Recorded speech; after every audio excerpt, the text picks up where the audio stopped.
Hello everybody, welcome back. Today's the day I'm going to finally tackle that issue that the coachman's been kind of developing, where it's been running a little bit hotter, It's just been slowly seems to be getting worse. So I'm going to get the engine cover off of it and replace the fan clutch in it. And I believe I'm 90-some% certain that's what the problem is, but I'll know better when I get it apart. I can kind of compare the old one with the new one, how much resistance it has. We'll get to that. I'll show you. Let me get in here and get this thing apart. All right, I've already got some tools laid out here, and this is mostly cleaned off. I just gotta get the table off of it, get the engine cover off of it, and we'll dig in. And there it is, that big beautiful 454 cubic inch big block Chevrolet engine. And the component in question is this fan clutch down here that the fan is hooked to. Now, okay, how do I explain this? It's supposed to be, it has a certain amount of resistance, and then obviously if the engine's spinning, you could probably just sit here and hold the dang thing down. Well, I mean, I wouldn't stick my fingers in here, but it doesn't seem like there's much resistance on it. And it's supposed to have some slip.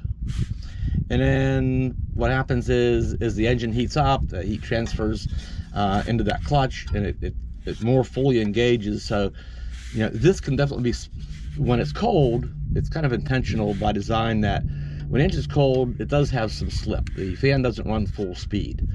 So it's not until it warms up that clutch fully engages, or maybe not even at regular or normal operating temperatures, but certainly when it's getting hot, on a hot day, or in traffic, or climbing a big hill or something, that should be fully engaged, and this is running just as fast as the engine it does. So I think and it's hard to tell with this fan still on it. Once I get that out, here it is, part of it. Once I get this out of here, I'll be able to get the new one and this one side by side for comparison. Hopefully the new one has more resistance than this old one. It doesn't seem like it has not a whole lot of resistance in it. I don't know yet.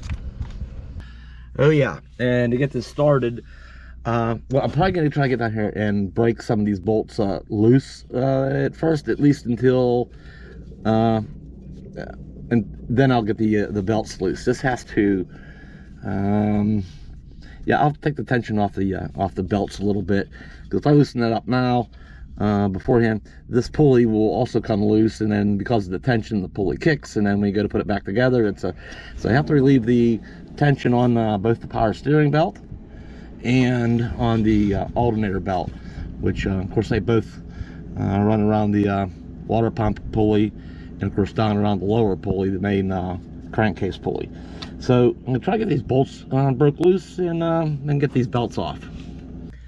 All right, I have both the power steering pump loosened up. That belt is loose. The alternator belt is also loose. I did get these four broke loose, so I have to get these off. I'll spin these four off by hand, and then we'll get this thing out of here. I think it'll come up out. I think I can move this hose far enough to get it up out of here.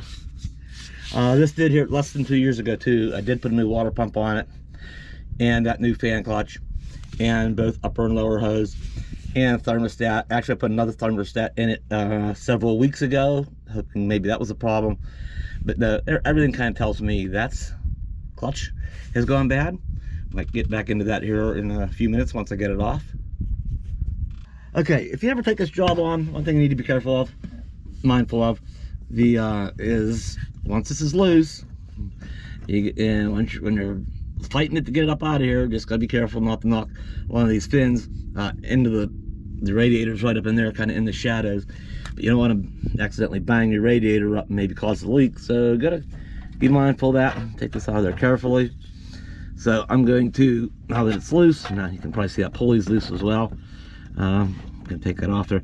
But I'm gonna shut you guys off for a minute because I want to be careful and use both hands to get it up out of there. Now there it is, and it's got a little wet on it because I end up spraying a little bit of WD-40 so those bolts would spin off a little bit better. Nothing's leaking, that's just overspray from doing that. I don't think this is going to be very telling because you know, there is resistance on it, and we can compare that with the new one. So, but I'll show you on the other side here, or the new one. See, there's that thermal thing, and somehow it's attached on this end. Somehow as it gets hot, you know, these bi-metal thermal springs work. It'll turn that thing on the inside. Must be a little shaft that goes in there and engage that clutch somehow. But I'll tell you what happened, because some of you that's been with the channel for a while and remember when I got the Coachman, the previous owner had done away with this. They put a solid spacer there and an aftermarket high performance fan. So it spun at full speed at all times, and let me tell you, it was noisy. So I found a fan at a junkyard pick apart place, an original fan that would go over the clutch. We got a clutch and put it on, and boy, did that make a difference. It quieted it down. I mean, it was annoyingly loud about all that. It sounded like there was a jet engine in the engine compartment.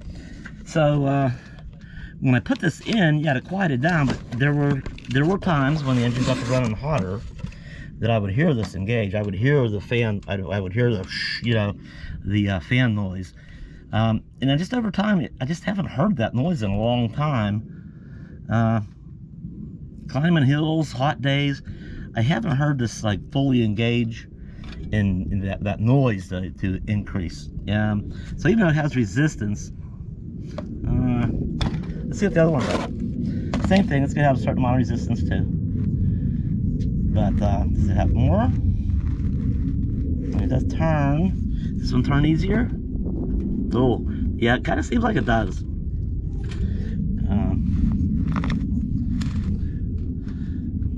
I don't know, it's really hard to tell. But the story's going to be, once it gets up to temperature, or starts getting hot, this thing actually functions and engages, and this fan starts running at full speed whenever the thing gets hot. All right, is all that making sense?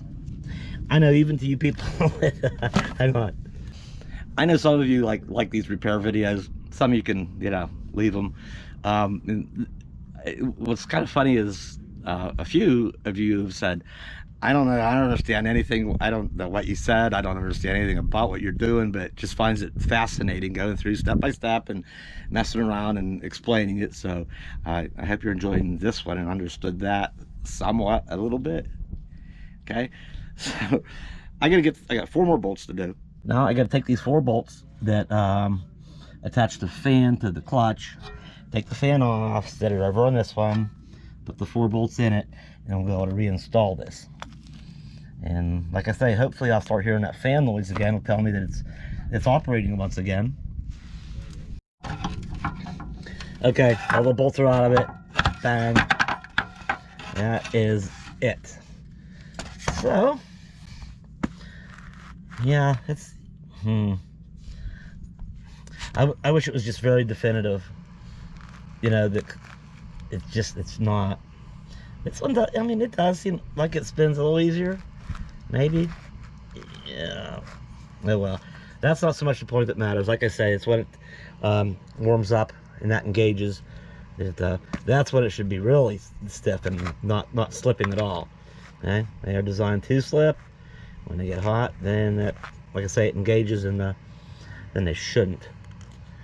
So, all right, let me get this fan on the new one and get the bolts in it.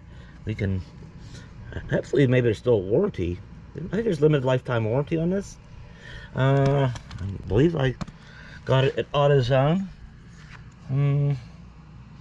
It does say made in USA. All right. Okay, we're back inside the RV. I have brought this back in. I put the bolts all in it, so that's all tight on the new clutch. We're just going to do this in reverse order. Get this down in there and bolt it back on the front of the water pump. And once it's bolted securely, then I can go ahead and retension the alternator belt and the power steering bump. So just, again, just everything pretty much in reverse order. I think it's safe to go ahead and start it up and just make sure everything looks right, that the, you know, I didn't get anything cockeyed accidentally and nothing looks like it's wobbling. Make sure that the belts don't fly off, because you know, they're on, they're tight again, power steering and the alternator, water pump. Yeah, that's all, should be all good. Yeah, it's just hard to tell when they're cold. So, and I won't be able to know, you know what, I won't even know if this fixed it for probably a few days or so yet. All right, I thought before I started up, I'm gonna take the air cover off the air cleaner, and you know, wanted to take a look at this. And I thought, you know, out here in this dusty climate, that thing's probably a mess. And actually right here's the where it comes in directly, the air from it, and that old front, you know, it looks good. A couple wee little particles down there, but that looks pretty good. We're gonna not worry about that. Gonna put this back together, start it up, let it warm up a little bit. Like I say, make sure that's all okay. But while the cover's off, I want to check the transmission fluid level. You know, we've been traveling a lot since we got some miles in since I had that transmission rebuilt, and so we're just gonna check, make sure the fluid's holding up, and then we'll get everything all buttoned up, I think. Oh, one last thing. This thing is cold-blooded, okay? On a cold day, it's hard starting. Even on a warm day, it's a little fussy for a few minutes until it gets warmed up. The choke don't work in the carburetor, and there's some devices here on the side that make all the choking action happen and stuff. And then anyway, it doesn't function. Okay, choke's broke. I'm probably not going to mess with replacing those components. They cost about as much as the dang carburetor does. What I'm gonna do is you can get a kit, just like the old equipment, like farm tractors and in real old cars, and so I can get a kit. I just hook a cable to that one arm down there, and I run it up, and it's just a pull knob. So if it's cold out, I just pull the knob. Once it's started and running a little bit, then I can kind of slowly push the knob in, and yeah, I'll just operate it manually. I think them kits are only like 15 bucks, and that's fine, and that's fine with me, just going that way. I'm not going to replace those components, and I'm just not gonna do that. I'm not gonna spend that kind of money. I think just those two components, the two main components, come to like 120, 130 bucks for you know what, I'm gonna spend 15 by just making a manual. But okay, let me put this back together. Oh, I spun it around too. I wanted to get the number off that belt. Again, that's only 2 years old, a little over 2 years old. I bought that when I did the water pump. I went and put new belts and hoses on it, but just in case I wanted to record that number, so maybe I'll pick up a spare, just to have. Never know when you're traveling. All right, let's give it a try. Gotta pump it a couple times, pump the old gas pedal a couple times.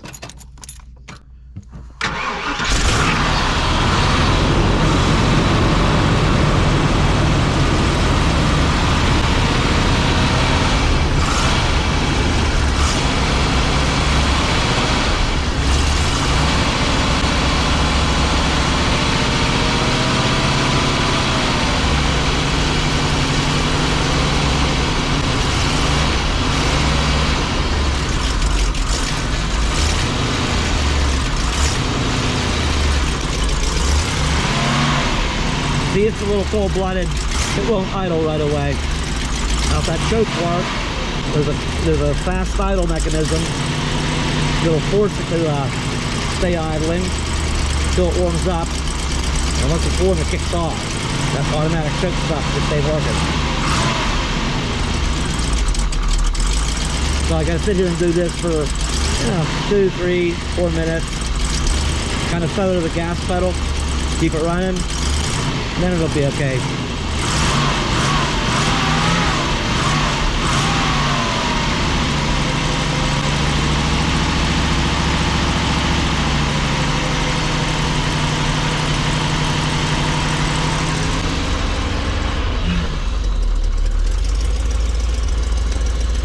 And everything looks good here. Got the good oil pressure. The alternator's charging. It's still cold, and we got almost a full tank of gas. We'll let that warm up a little bit, and then I'll check the transmission fluid. All right, now it's idling. Just gonna let it warm up a little bit more, and I'll check that, pull that dipstick, and make sure the transmission fluid is at the proper level. All right, let's have a look. Let's have a look. Hard to see in these shadows. Actually, let's have a wipe off and then recheck it.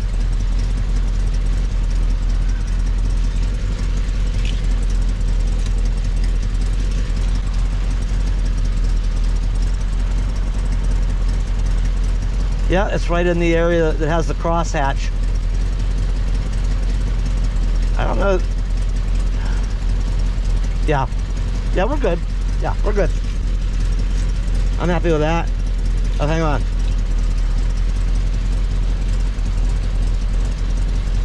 Yep, the color still looks nice, and a nice clear red, a reddish, nice and clear. It smells like transmission fluid should. None of that burnt smell. Everything is in order with that transmission. I am happy. All right, I think I can put this lid back on here. Shut her down and put the lid back on.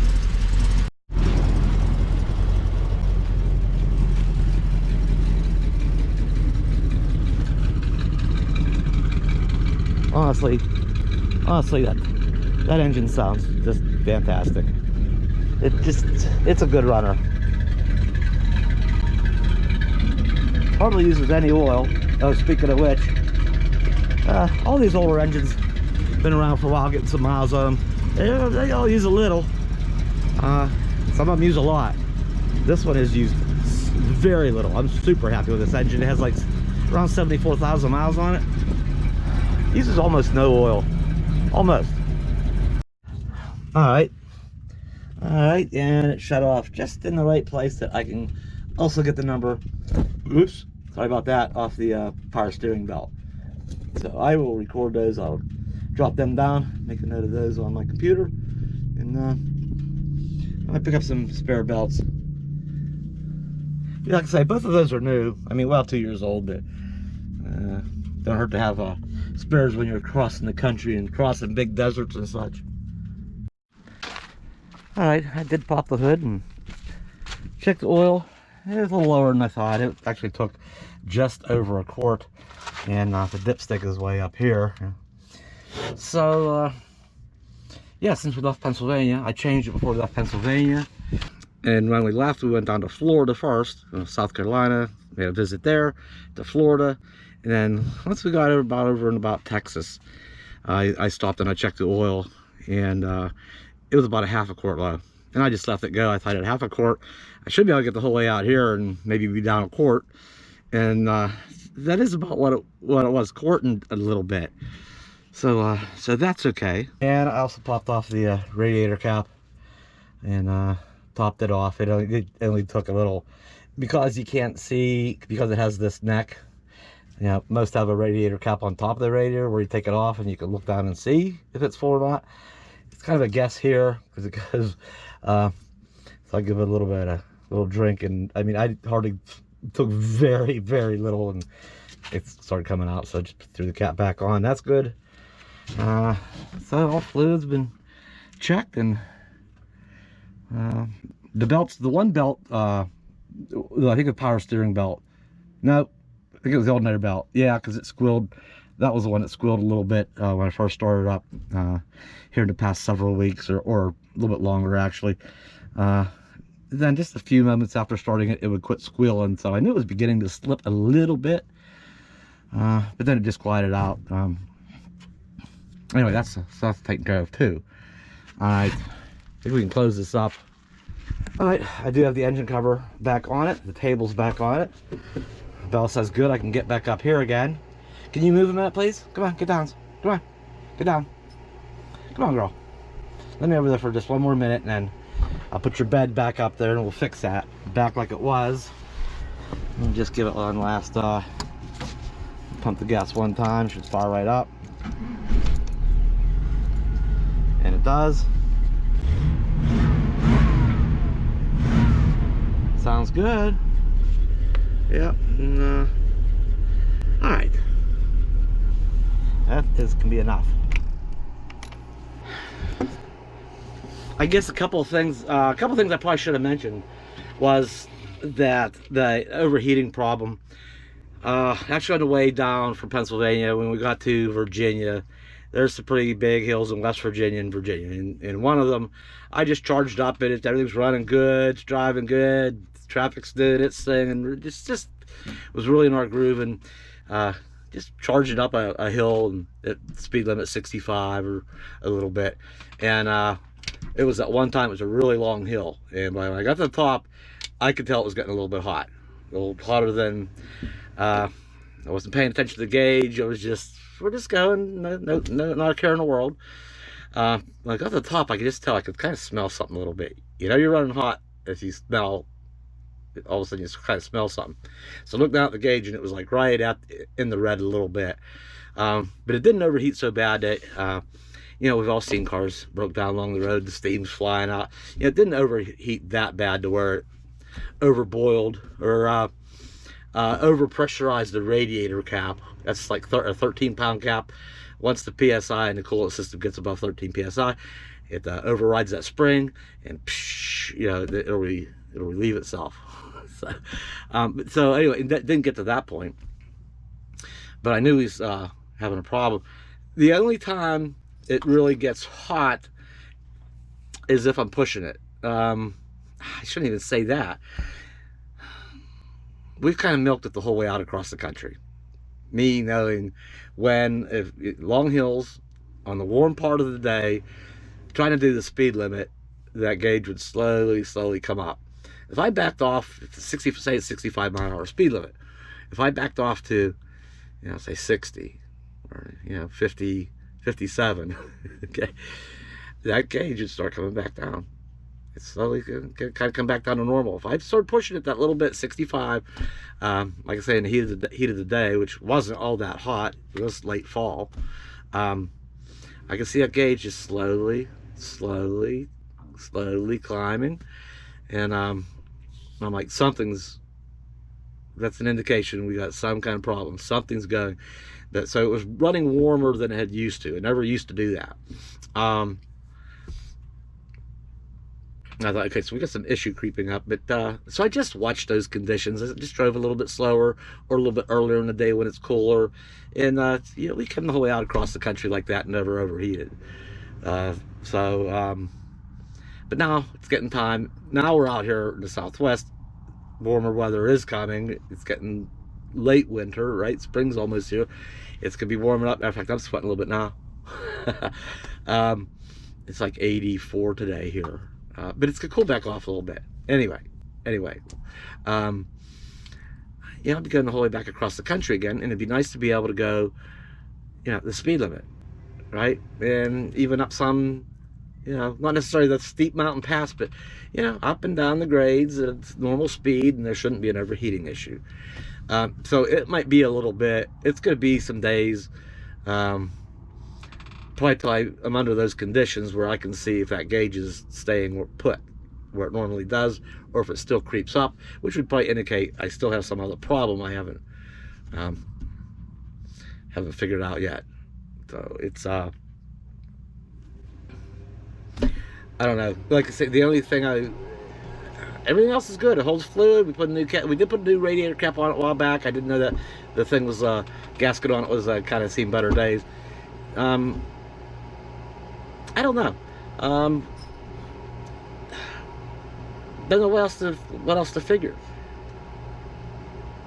Is because that fan noise went away. Remember I had said that when we got under those conditions, you would hear that fan, that wind speed. It just starts sounding like a wind tunnel. You would hear that fan engage, and you could hear that noise in here. You really could. And then that kind of went away, and I haven't heard that in the longest time. Not when we was going up that big hill that we got hot on. Never heard, you know. That's something I noticed right, I mean, when that happened. I'm like, that fan did not kick on. And we got that hot. So I kind of knew that. It has to be what it was, right? It has to be. So with that, what else? I don't think, our video is probably long enough here, isn't it? I should probably quit rambling on. Hopefully when it gets hot the next time, I hear that fan. I can hear that fan noise return again when it's getting a little bit hotter. In time before the gauge gets way up, you know, it should come up to a point and you should start hearing the fan kick in to control it and keep it normal. So hopefully that returns. We'll know at some point here when we get heading back out of this area. And too, in California, I can't duplicate those conditions here in California legally because there's that towing law. When you're towing if you're towing anything, maximum speed 55 miles an hour is the speed limit. So I can't run it at 65 to high, you know, push it that little bit more to kind of get things brewing. So it won't be back probably till I'm in Arizona, which might be pretty soon. Until I can push it a little bit harder and see what it's going to do. All right. That's pretty long-winded, huh? All right, thanks for hanging out. Bella, whoa, we didn't even say hi to Bella in this video, did we? A little bit, I yelled at her to get off my chair, huh? Is it gonna work? Is it fixed now? Is it fixed now? Did I do it right? Let's hope so. We're gonna have a long ride ahead of us again here pretty soon, getting back to Pennsylvania. And time's creeping up on us. It is. All right, thanks for hanging out. We'll be back soon. I'll see you.